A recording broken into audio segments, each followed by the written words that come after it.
Champion တူအတွက်မဖြစ်သင့်တဲ့အောက်ကျင်းပေါက်နေတဲ့ Joshua Man အောက်ကျင်းထားခြင်းကတမိုင်းကိုစိတ်ခေါ်လိုက်တာလားရွက်စီလောကမှာပွဲတစ်ပွဲမစခင်လောင်းကစားတိုင်တွေရဲ့ပေါက်ကျွေးတွေဟာပြည်သက်တွေကြားအမြဲတမ်းအငြင်းပွားစရာဖြစ်နေရှိပါတယ်ဒါပေမဲ့လာမယ့် UFC 328မှာရှင်ပြိုင်မဲ့ Private Champion Joshua Man နဲ့စိတ်ခေါ်သူတက်စရိုတိုင်ယာတို့ရဲ့ပေါက်ကြီးကတော့တကယ်ကိုအံ့အားသင့်စရာပါလက်ရှိပေါက်ကြီးတွေက Champion Joshua Man ဟာအပေါင်း145နဲ့အောက်ကြီးဖြစ်နေပြီး ranking 3နေရာကတက်စရိုတိုင်ယာကတော့အနှုတ်184နဲ့အကြိုက်ဆုံးဖြစ်နေပါတယ် Champion ကပတ်ပိုင်ဆိုင်ထားတဲ့သူတယောက်ကိုအစင်3ကဖိုက်တာထက်အောက်ကြီးပေးထားတာရွက်စီတမိုင်းမှာအလွန်ရှားပါသလို Champion တယောက်ရဲ့ဂုဏ်သိက္ခာကိုပါစိတ်ခေါ်လိုက်ခြင်းနဲ့အတူတူပါရွက်စီတမိုင်းတစ်လျှောက်မှာလက်ရှိ Champion တယောက်ဟာပွဲမစခင်မှာအောက်ကြီးအဖြစ်သတ်မှတ်ခံရတာမျိုးဟာလက်ချိုးရည်လို့ရပါတယ်ပုံမှန်အားဖြင့် Champion ဆိုတာ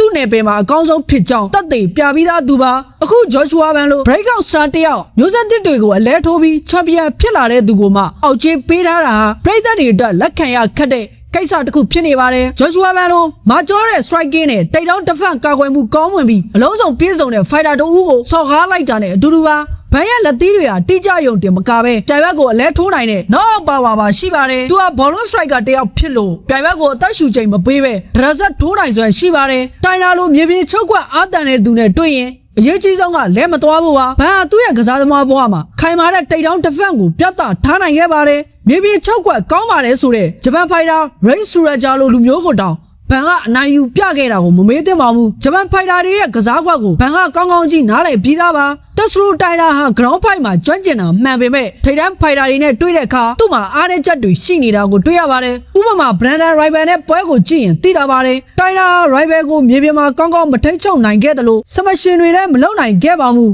မတည့်ရထိုးချက်တွေမှာလည်းတိုင်တာ Rival ကိုမရှင်နိုင်ခဲ့တာအားလုံးအမြင်ပါဒါဆိုရင် rival ထက် striking ပိုကောင်းပြီးပုံမာတဲ့ Joshua Man ကိုတိုင်တာကဘလို့နည်းနဲ့နိုင်ပါလဲတိုင်တာမှာဘန်ကိုလဲထိုးနိုင်တဲ့လက်သီးမရှိသလိုအလွယ်တကူလဲအောင်လုပ်နိုင်တဲ့ wrestling စွမ်းရည်လည်းအပြည့်အဝမရှိသေးပါဘူး The Fearless လို့အမည်ပေးထားတဲ့ Joshua Man ဟာကြောက်ရွံ့တတ်သူမဟုတ်ပါဘူးအခုလိုအောက်ကြီးပေးခံရတာဟာသူ့အတွက်ပိုပြီးစူးစမ်းခြင်းစိတ်ကိုဖြစ်ပေါ်စေမှာပါ Champion တယောက်ကိုအောက်ကြီးထားတာဟာမှားယွင်းတဲ့တက်ချက်မှုဖြစ်ကြောင်း Joshua Man က Oregon ဝိုင်းထဲမှာတက်သေးပြပါလိမ့်မယ်ခပတ်ကိုပိုင်ဆိုင်ထားပြီးကမ္ဘာအဆင့်အကောင်းဆုံးတွေကိုကြော်ဖြတ်လာတဲ့ Champion တယောက်ကိုအောက်ကြီးအဖြစ်သတ်မှတ်တာဟာတရားမျှတမှုရှိရလား Joshua Man အနေနဲ့ဒီပေါက်ကြီးတွေကိုရိုက်ချိုးပြီးသူ့ရဲ့ Champion ဘဝကိုဆက်လက်ထိန်းသိမ်းသွားမှာကိုမြင်တွေ့ရဖို့ကျွန်တော်တို့အားလုံးစောင့်ကြည့်ရမှာပါ